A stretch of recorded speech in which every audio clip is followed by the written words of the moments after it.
Motho weetsho re tla mo go wena ka tlhamalalo go tswa mo SABC Studio 10 Auckland Park, Johannesburg ka dikgang tsa Setswana. Tla re di simolole ka tse di tlhotseng di itlhomile kwa pele gompieno. We need very careful drivers. We need drivers that will take care of our kids. Mokgweetsi wa taxi e amegileng mo kotsing e latotseng matshelo a barutwana o solofetswe go tlhagelela kwa kgotlatshekelo. At some stage, General Sibiya, and here's where the problem starts, arrested General Mdluli, Richard Mdluli. Mokamedi wa pele wa IPID a re matlole a reboletsweng lephata la botlhodi a faraferwe ke taolo e sa lolamang le bonweenwee. The most important thing is that I'm alive. Whoever can help will help. God knows why this happened. Mo go tsa boditšhaba bangwe ba baagi ba falodisitswe go tswa kwa godimo ga dikago jaaka mothamo wa metsi o mmiditse magae a bona kwa Mozambique.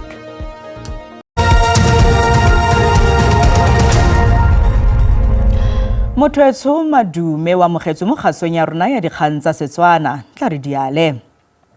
Dingwe tsa dikolo di butswe kwa didikeng tse di padimotsweng ke merwalela tsa Mopani le Vhembe kwa Limpopo morago ga dipula tsa matlakadibe tse di tsorotlileng mo dibekeng di le pedi tse di fetileng.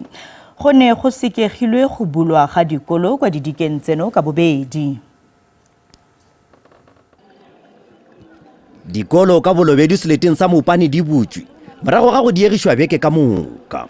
Go le bjalo kgoro ya thuto ka Limpopo e re dikolo tša go feta 400 ka dileteng tšeo di amilego ke mafula le dipula tša matlakadibe di šitilwe ke go bulwa ka baka la ditsela tšeo di sa sepelegego ga e šita le ditlhotlo tša go hlolwa ke dipula. Barutwana sekolong seo se phagamego sa Segwari ga Motšatši ka seleteng sa Mopani ba re ba thabetše go boela dikolong. Maikutlo a ka ke a lešabo le gona ke tšhaketše re buile sekolong cause kgale re dutše ya re khadi selo.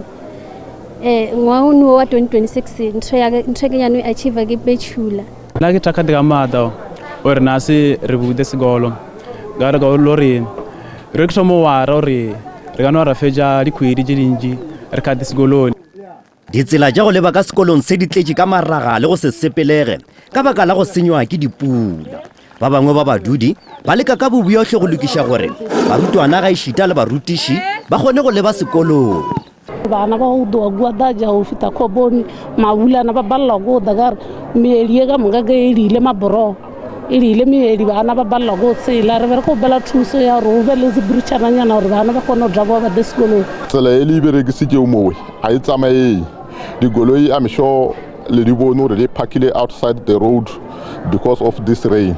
Morago ga go ditelega go bula dikolo beke ka moka ka baka la dipula tša matlakadibe ga e šita le mafula go tše dingwe tša dikolo ka profenseng ya Limpopo. Barutwana go tšwa sekolong se se phagamego sa Segwari ba re ba ikwa ba le motlotlo ebile ka go le lengwe ba na le lehutše le ka go le gonono gore ba tla tšwelela dithutong tša bona. Nna ke Koketšo Motau wa ditaba tša SABC Bolobedu ga Motšatši.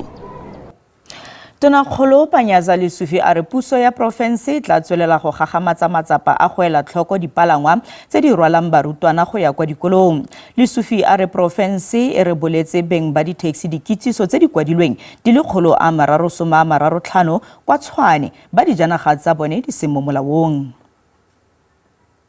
We have what we call e-enforcement infringements. That is the infringements that utilize electronic training.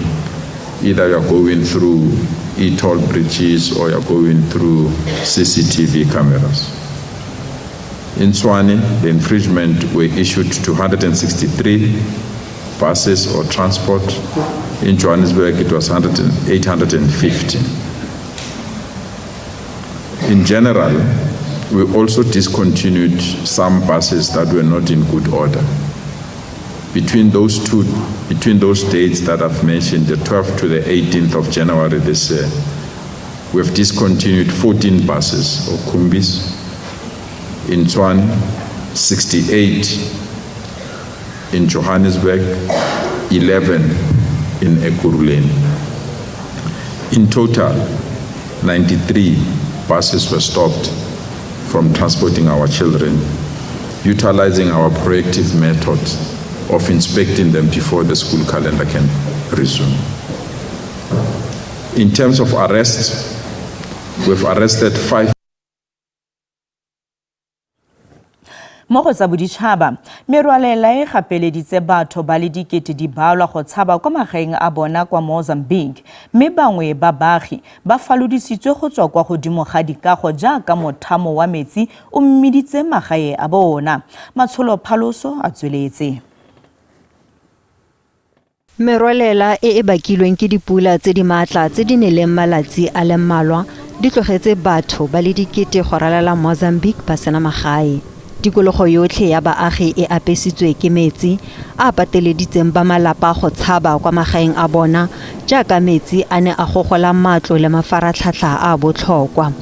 Ditshwantsho tse di tserong go tswa kwa godimo tsa kgaolo ya Boane di bontsha karolo e kgolo ya lefatshe e khurumeditsweng ke metsi go bonala fela dikala tse di kwa godimo tsa ditlhare.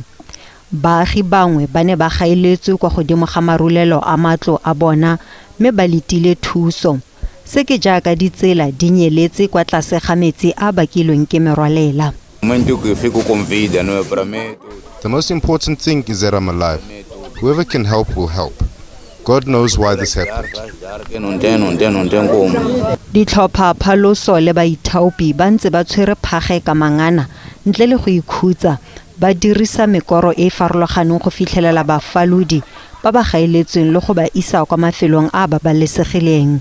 Go fudisiwa pele bana le bagodi jaaka selo sa metsi se tsweletse go oketsega.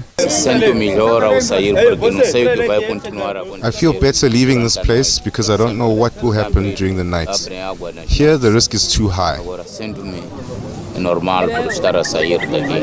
Mokgatlho wa boditšhabatšhaba wa sefapano se se hibido wa re ke batho ba le dikete di le 620 ba ba amegileng. Matlo a feta dikete di le 72 a rwaletse mme go begilwe tshenyo e seng kana ka sepe ya ditsela maborogo le ditheo tsa tlhokomelo ya boitekanelo. He says, we have rescued many people from risk zones and brought them here. We register them, give food, and if they don't have family nearby, we take them to resettlement camps. Moporesidente wa Mozambique Daniel Chapo o phimotse leeto la gagwe la foramo ya lefatshe ya ikonomi kwa Davos a bega gore go boloka matshelo ke ntlha e kwa setlhoeng go naga ya gagwe. Ditheo tsa namolo di tsibotsa gore dipula tse di tsweletseng go tsorotla le matamo a penologileng a ka nne a etegetsa maemo mo malatsing a tlang. Baitsanape ba saense bona ba re merwalela e feteletseng ya kwa Mozambique e gakadiwa ke phetogo ya tlelaemete mme se tlogela baagi ba le mo kotsing. Matsholo Phaloso a tsweletse mme bathati bona ba sekaseka ditshenyegelo.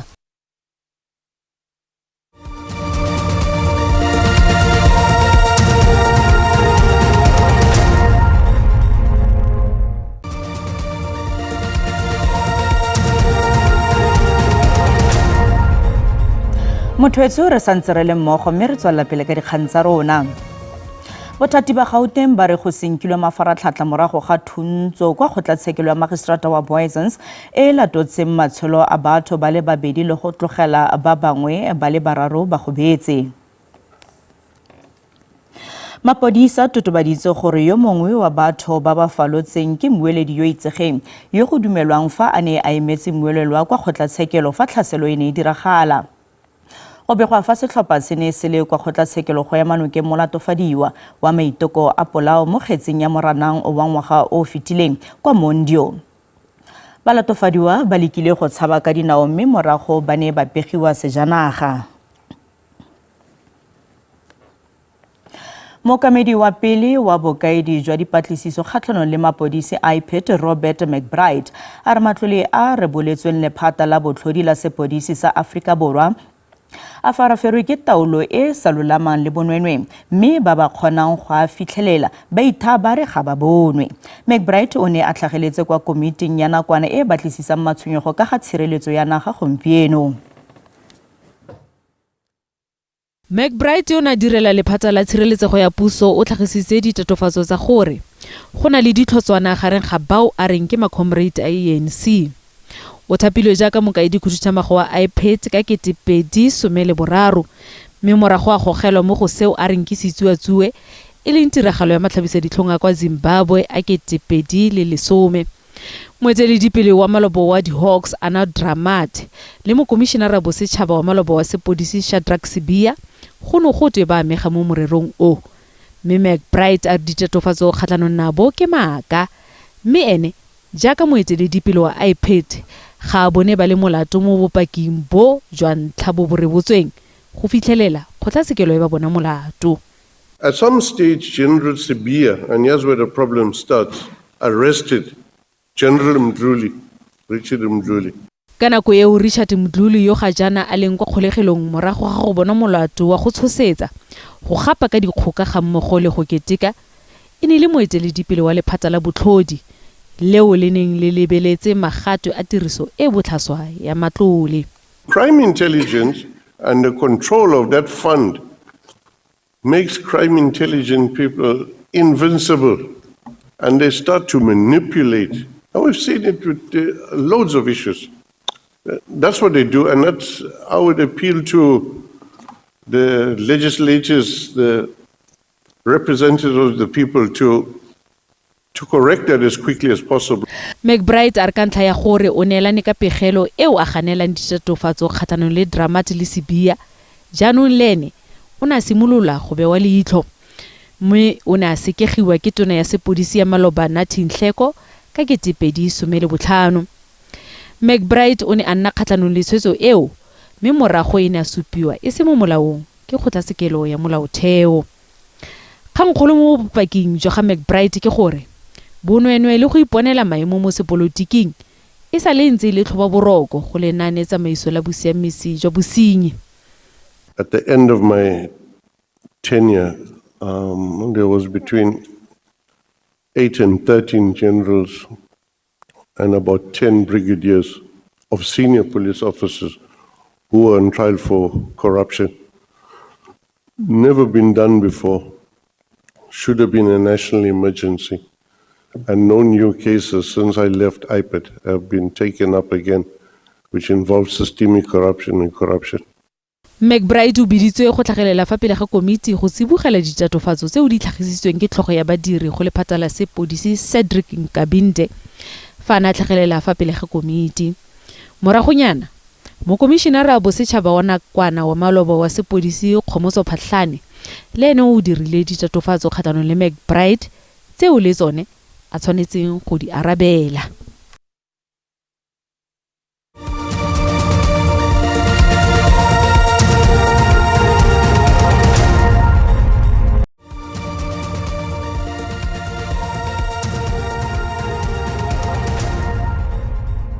Motho re santse re le mmogo go se nne le setsha sa go tsholela matlakala kwa Thabanchu kwa Free State ga mmogo le go tlhoka tsepamo ga ditirelo tsa mmasepala wa Mangaung Metro go tsaya matlakala go gapeletsa baagi go latlhela matlakala gongwe le gongwe.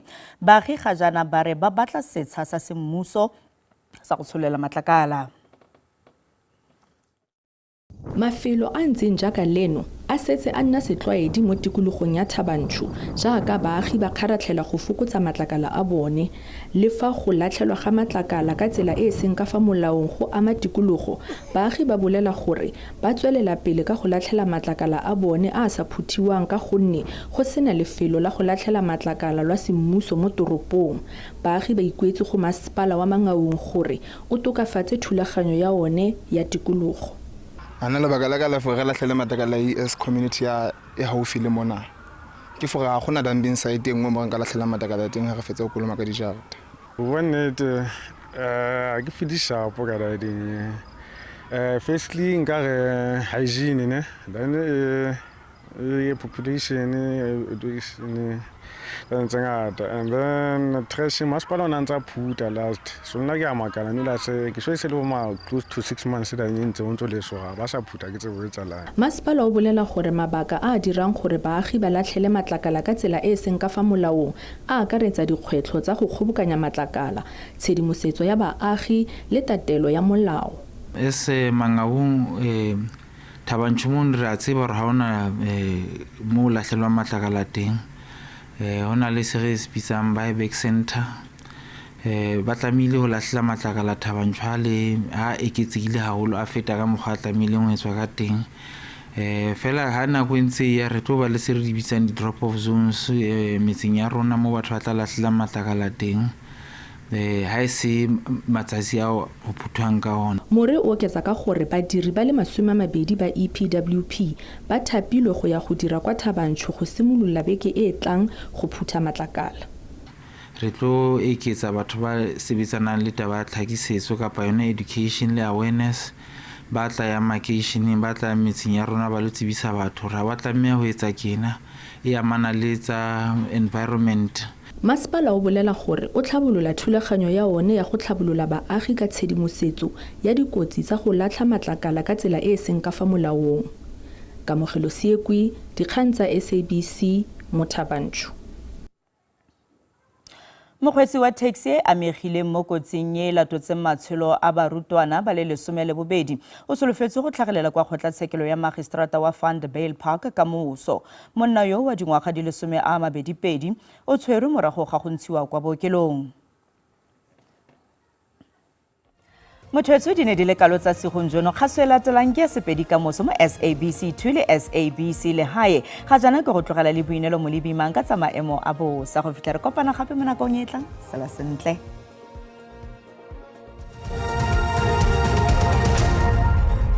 Ke leboga ke adimile ke le dumedise babogedi ko gae a re lebelele maemo a bosa bosegonjo fa re lebela mo karolong ya Free State go tla nna le pula diperesente di le 60 karolo ya KwaZulu-Natal Limpopo le Mpumalanga le yone tla nna le gone go nna le masarasarana pula diperesente di le 30 re lebela ka moso le teng Free State tla nna le gone go nna le pula fa re lebela karolo ya KwaZulu-Natal go go karolong ya Limpopo le Mpumalanga tla nna le gone go aparelwa ke mowane me karolo ya Mpumalanga e tla nna le masarasarana pula diperesente di le 30 ba maemo a bosa ba re tsibusa ka dipula tsa matlakadibe mo karolong ya Bokone Bophirima le karolo ya Free State fa re lebela gape ko Mpumalanga le Limpopo go tla nna le gone go nna le pula fa re lebela karolo ya Kapa e tla nna le gone go itemogela diphefo tse di matla ka moso le teng fa re lebella go bophirima jwa naga go tla nna le melelo ya naga dipula tsa matla ka dibe di na le gone go tswelela gape mo karolong ya Bokone Bophirima fa re lebela di-temperature tsa rona fa re lebela Pretoria ke digata di le 15 go a go di le 20 Free Enageng ke digata di le 15 go a go di le 25 Province ya Limpopo go tla nna le gone go nna le pula